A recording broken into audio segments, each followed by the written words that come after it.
And well, I don't know why I did that. Welcome to episode 3, or 3, as they say in France. So this is a bit of a special case scenario. Just going to open the curtain a little bit. You know, these intro bits, I actually record them separately to the rest of the show. And I've already recorded the rest of the show. And it ends up being about 40 minutes or something ridiculous. We just went off on a tangent about shopping surveys. So sorry about that. And this is a edit. Yes, it's an edit within an edit. I know, kind of like Inception, but with audio data instead of dreams. Or was it daydreaming? Or was it just thoughts? To be completely honest, I've actually never seen Inception. It's just, I swear, every 2 to 4 weeks, someone around me will be like, oh, that's like Inception, isn't it? Because it's something in something in something. And when they do it, they get like a big laugh, like, oh yeah, it is like Inception, isn't it? But when I do it, it gets nothing. Like last night, I was in an Indian restaurant. Waiter brings over the food, and I point at the yogurt in my bowl, and I say, "Oh, that's like Inception, isn't it?" And the waiter just looks confused, and I have to explain, like, "Oh, the yogurt is in the curry in the bowl. It's like Inception." Nothing.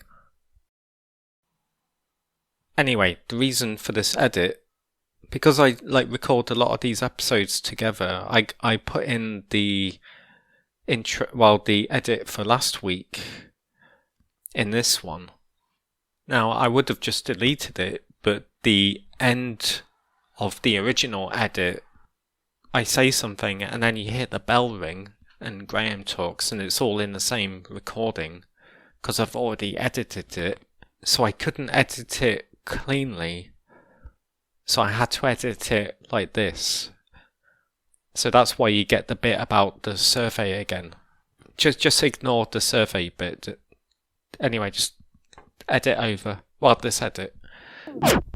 You know how a lot of TV series will have episodes that you don't really need to watch?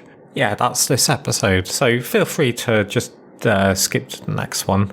I won't be annoyed. I won't even know, really.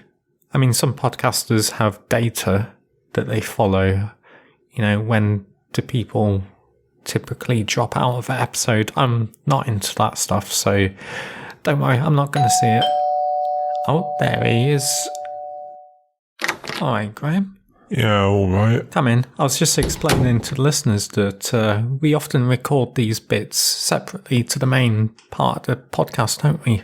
Do we? Why do we do that? Shouldn't we just record it all in one go?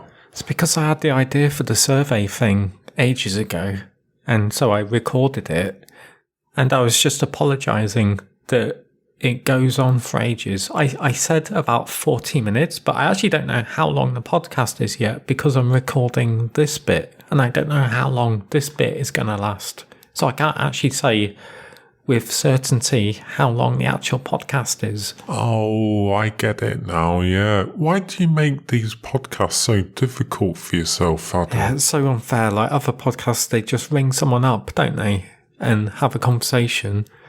And then that's it. The end. They just have to edit it. Yep. Anyway, here you go. What's that? Is that Yellow Pages? Yep. And it's one from 1994. Why have you bought a Yellow Pages from 1994? Do you remember Yellow Pages? Yes, I remember. It's a phone directory. Thought it would be nostalgic to look through one. Nah, can you just put it in your bag and take it back with you? What's your problem, Adam? It's like I've brought in a dead cat or something. God, you probably will one day, won't you? What's wrong with Yellow Pages? I don't know, it's just boring, isn't it? Well, I don't know why you brought Yellow Pages. Sorry. Come on, I'll just bring through this cup of tea and we'll go and sit down and talk about a survey. Oh, nice segue. What? Segway.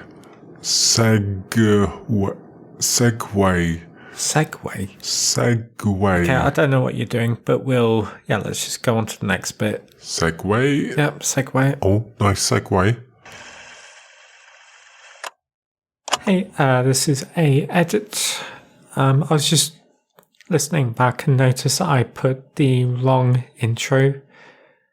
So, yeah, you'd have noticed by now that the intro for this episode was actually for last episode. I could have just edited it, but it's just the way I edit these shows. It's all over the place. Like a normal person would just record episode 1 and then 2 and then 3, wouldn't they? But not me. I record like bits that are for episode 5 first and then I don't know.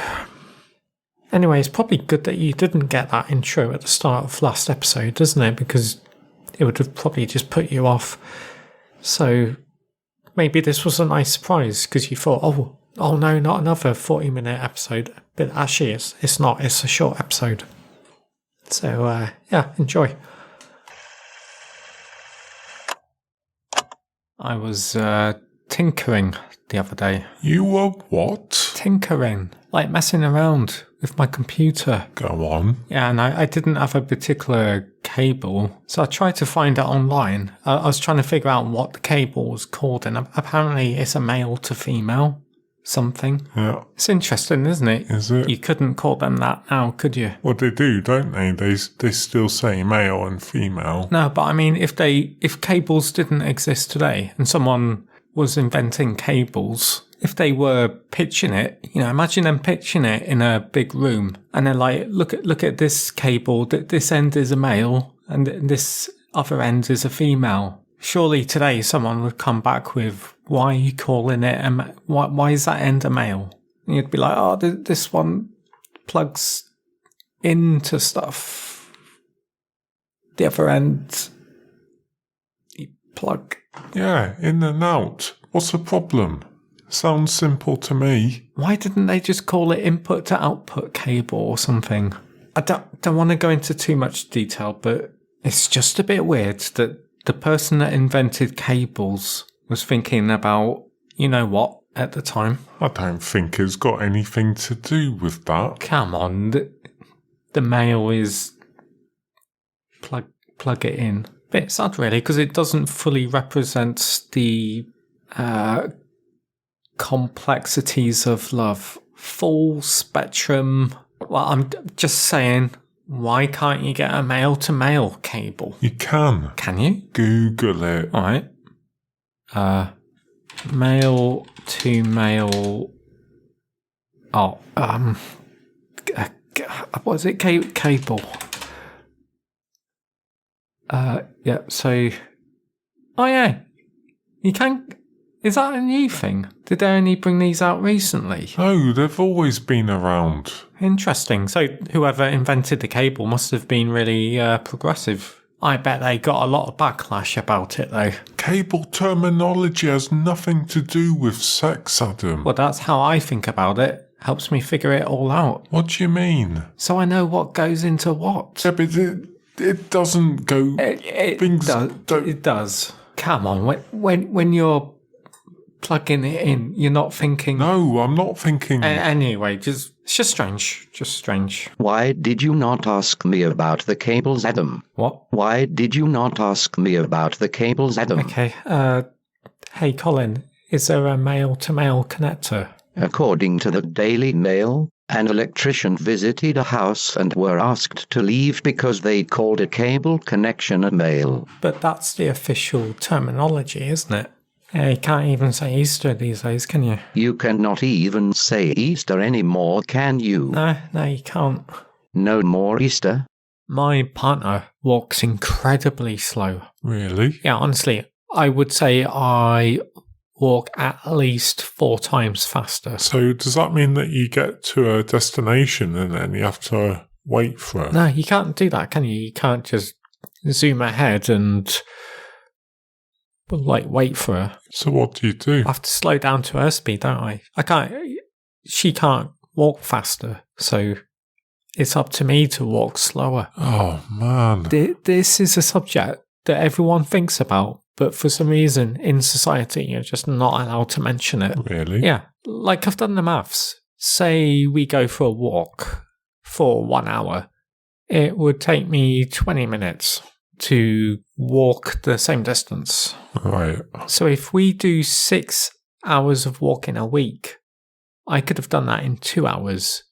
I've lost 4 hours of my time. 56 weeks times 4, that's 224 hours a year. 224 divided by 24.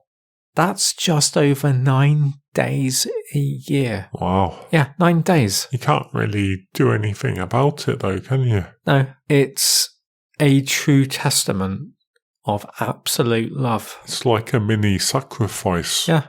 Yeah, you don't get anyone writing songs about this. I've never even heard anyone talk about it. Yeah, it's just an expectation, isn't it? That we just change our speed. Yeah, to match the slower person. But surely if they really loved you, they would just let you go ahead, wouldn't they? Surely. No, I've had that conversation. I've said, look, I'm faster than you. Okay, so let me go ahead, yeah? I can order the meal, and when you get here, you won't even have to wait for it. It will be there waiting for you. How amazing is that? I wish people did that for me. You actually say that? Something to that effect, yeah. But how would she know what to order? Oh, don't go there, Graham. That's a pet peeve of mine. What? People who look at the menu for the first time in the actual restaurant. What do you mean? Just like, if you know that you're going to go to a restaurant, look at the menu before you go. But the menu's at the restaurant. They're all online now. But what if there's a special? You do know what specials are, don't you, Graham? Hey, Colin,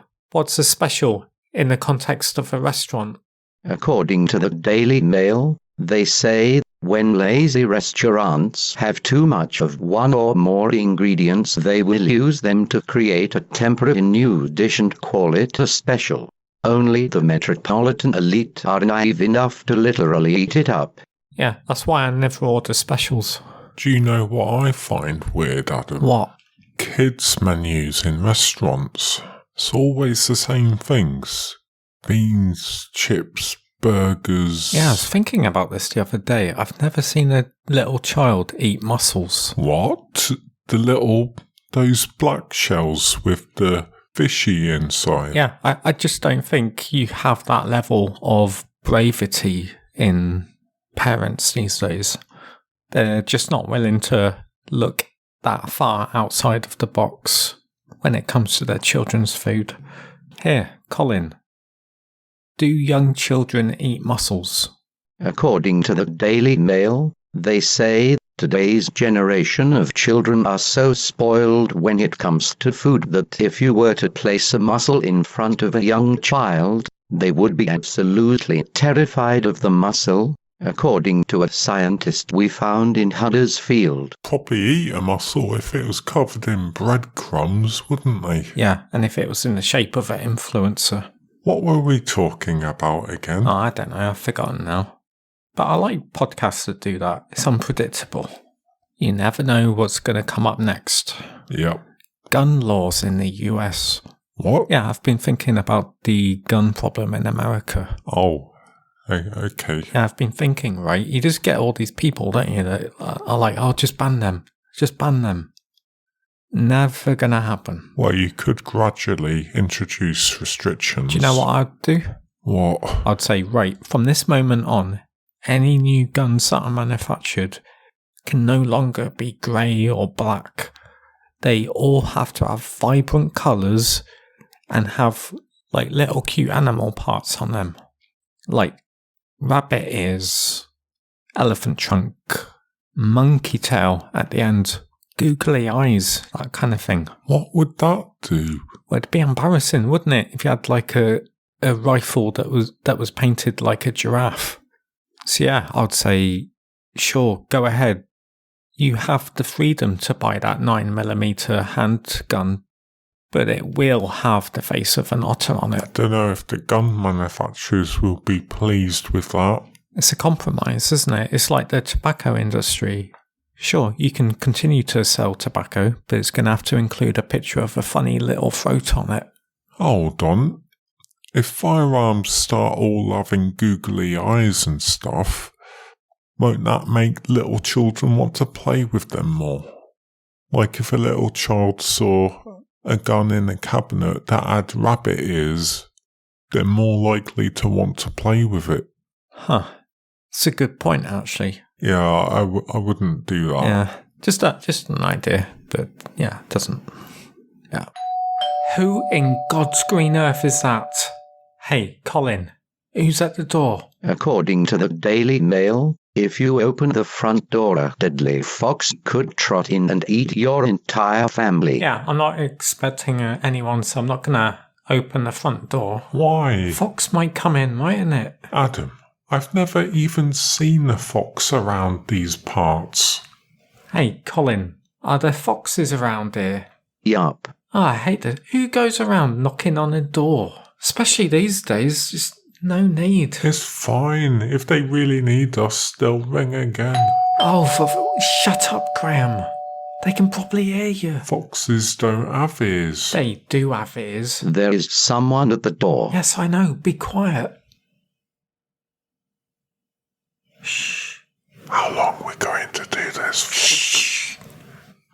My bus comes soon. Yeah. I want a biscuit, please. Shut up, Colin. Look, why don't I just go out the back window? Right.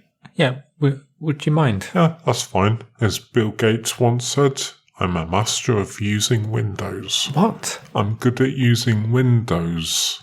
Okay. According to the Daily Mail, Bill Gates tortures a turtle every night. Why did you just say that? Oh, he's always going on about Bill Gates. Graham, did you know that Bill Gates freezes otters? I don't believe you. Open your eyes. Allow me to present audio evidence in which you can hear Bill Gates freezing an otter.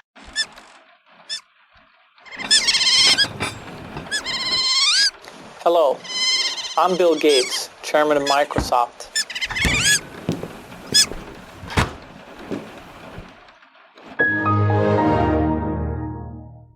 See, sadly it is very real. Okay, yep. Adam, we've got to go and get the bus. Yeah, okay. Just look out for any foxes, yeah? Okay. Oh, you're on the second floor, aren't you? Yeah. I better not jump out the second floor window. It's only the second floor. You'll be fine, Graham. It's just like jumping off a tree. It's true. Children would jump off trees all the time back in the day. Yeah, go on. It's just a little bit of danger. It's healthy for you, actually. Okay. Yeah. Let me get up. Okay. Okay, yeah, I suppose. Bye. Yeah, see you next week. Are you okay? Yeah, there we go. Yeah, he's fine. I do not like that man. Why'd you say that, Graham? He thinks he knows it all, but he doesn't. He was trying to make you look silly. Nah. Are they still at it? Maybe someone needs me. No, do not answer the door. You are safe if you stay here with me. I'll look after you. I'm just going to go to bed, Colin. Good night, Adam. Let me know if you get bored and we can have a chat. Okay. Can I have a biscuit? Just a normal biscuit? Yeah, okay. Not one with salted caramel. They are strange. Jaffa cake? That is racist. What? No, it isn't. I am pulling your leg, but one day it probably will actually be racist. Yeah, you're probably right.